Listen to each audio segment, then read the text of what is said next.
Assalamualaikum warahmatullahi wabarakatuh.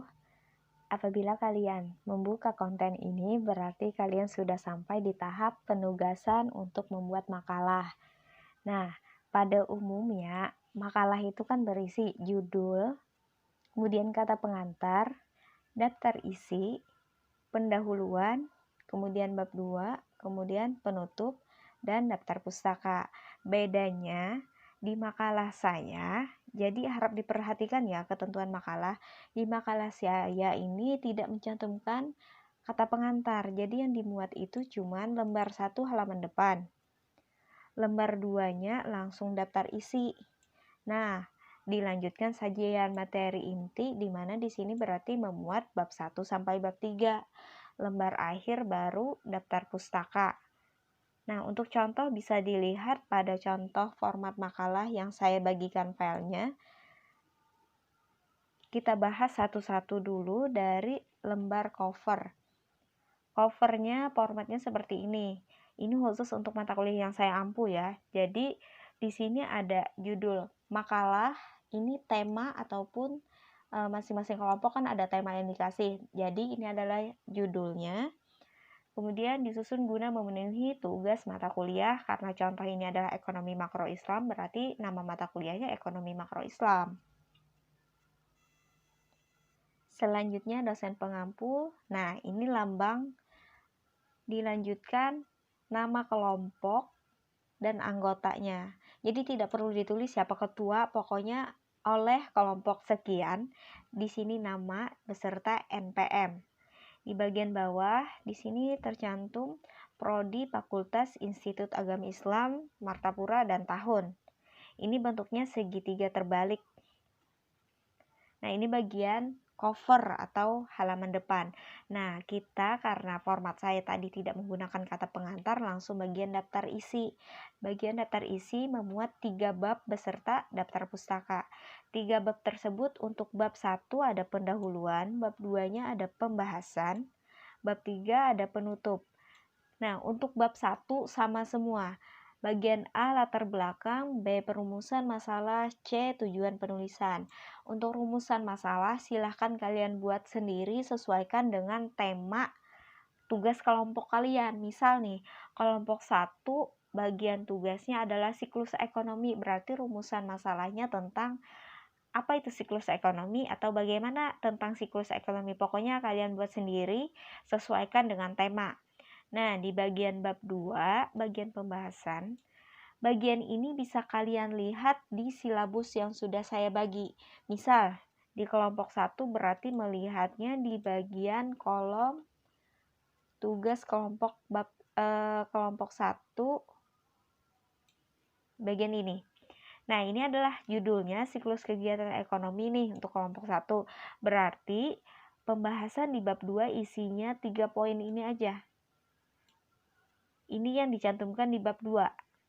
Jadi semuanya itu sudah terstruktur ya, sudah isi-isi babnya itu sesuai dengan yang sudah saya bagikan. Jangan keluar dari inti yang sudah saya bagikan. Dilanjutkan, bagian bab 3 ada penutup. Ini sama semua, bab 3 harus ada penutup, ada simpulan dan saran.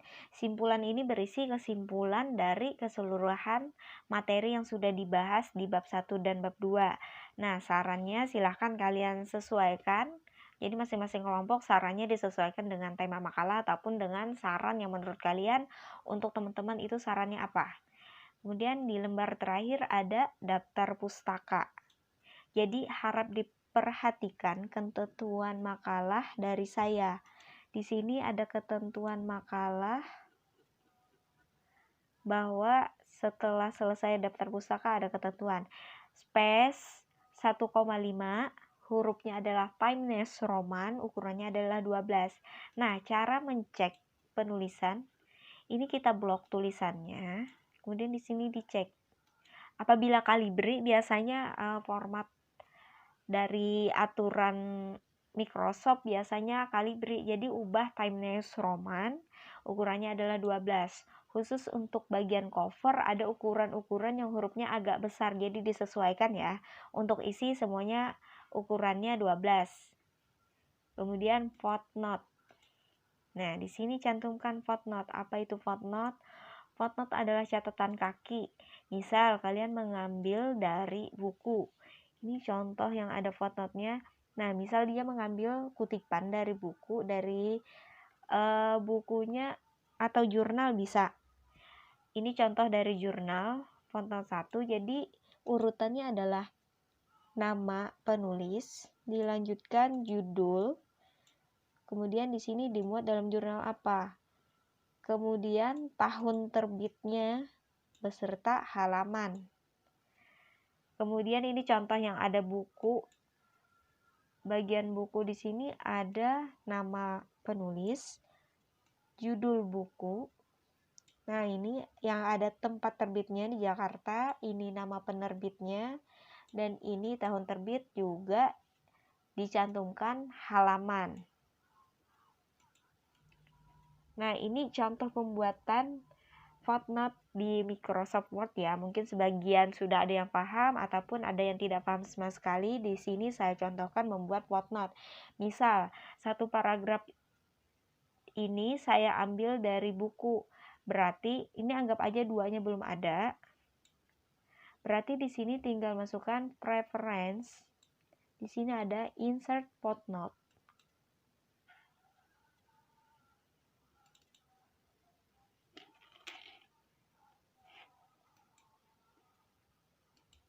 Nah, di sini akan muncul nomor footnote urut.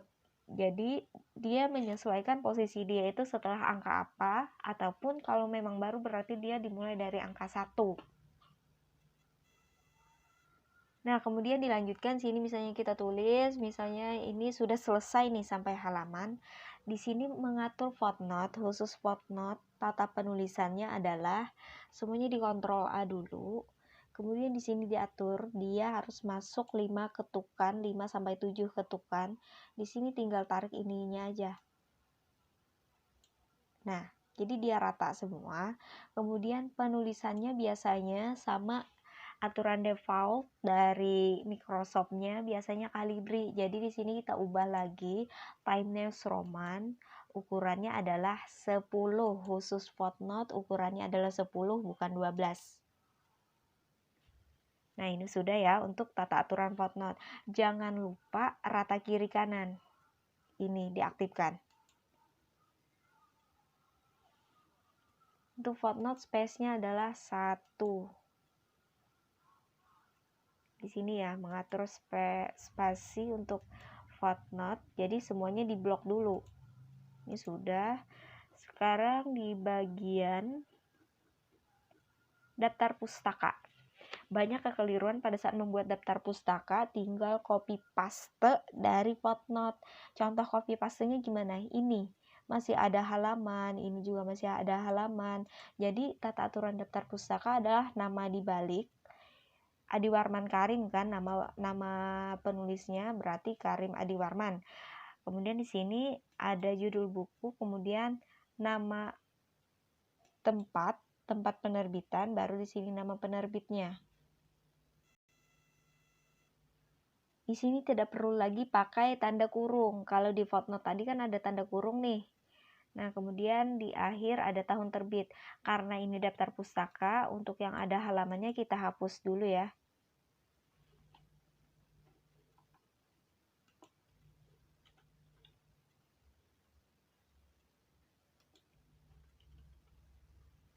Nah, perlu diingat pula untuk daftar pustaka itu urutannya adalah abjad. Maksudnya apa? Di sini kan K. Di sini A, duluan huruf apa? Huruf A kan. Jadi, setelah selesai saran saya diblok dulu semua. Kemudian di sini diurutkan. Ada nih tanda sort atau diurutkan A sampai Z. Jadi di sini klik OK. Nah, dia sudah menyesuaikan sesuai abjad. Untuk daftar pustaka kita atur space-nya adalah 1 dulu, karena untuk satu buku dia, ini kan satu buku nih, jadi jangan 1,5, dia 1 space. Nah, perbedaannya ini buku 1, ini buku 2, ini buku 3, dia harus punya jarak yang lebih Nah, jadi tinggal pakai enter aja manual, karena dengan begini kita lebih mudah untuk melihat dan mencari ini buku yang mana, jadi tertata rapi. Oke, sudah selesai. Jadi gini ya, untuk format pembuatan makalah khusus untuk mata kuliah yang saya ampu.